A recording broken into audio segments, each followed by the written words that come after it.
Luke chapter 21. And he looked up and saw the rich men casting their gifts into the treasury. And he saw also a certain poor widow casting in thither 2 mites. And he said, Of a truth I say unto you, that this poor widow hath cast in more than they all.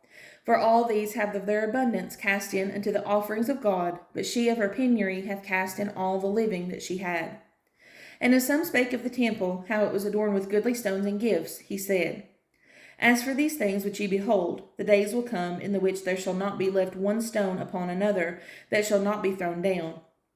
And they asked him, saying, Master, but when shall these things be? And what sign will there be when these things shall come to pass?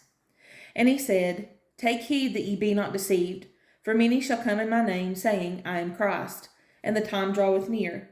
Go ye not therefore after them. But when ye shall hear of wars and commotions, be not terrified, for these things must first come to pass, but the end is not by and by. Then said he unto them, Nation shall rise against nation, and kingdom against kingdom.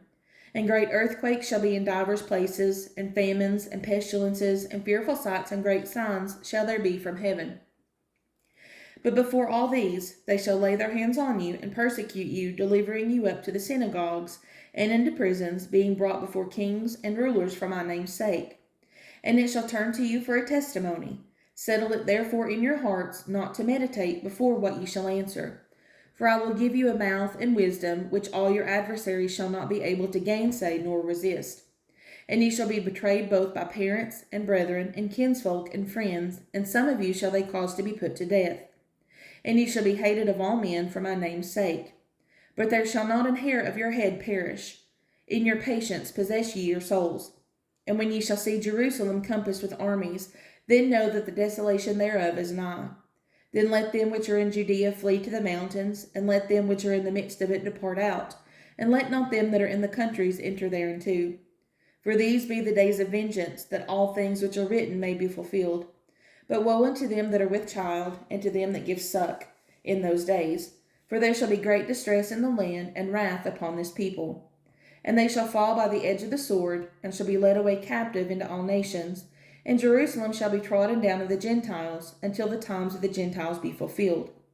And there shall be signs in the sun, and in the moon, and in the stars, and upon the earth distress of nations, with perplexity, the sea and the waves roaring.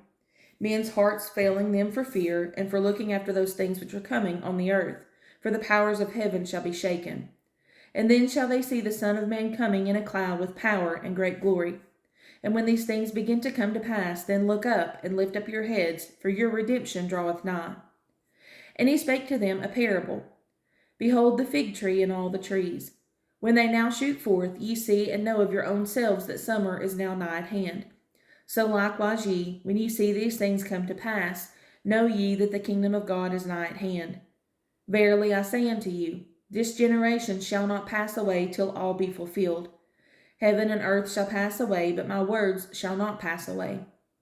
And take heed to yourselves, lest at any time your hearts be overcharged with surfeiting and drunkenness and cares of this life, and so that day may come upon you unawares.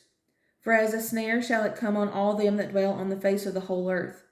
Watch ye therefore, and pray always, that ye may be accounted worthy to escape all these things that shall come to pass, and to stand before the Son of Man. And in the daytime he was teaching in the temple, and at night he went out and abode in the mount that is called the Mount of Olives. And all the people came early in the morning to him in the temple for to hear him.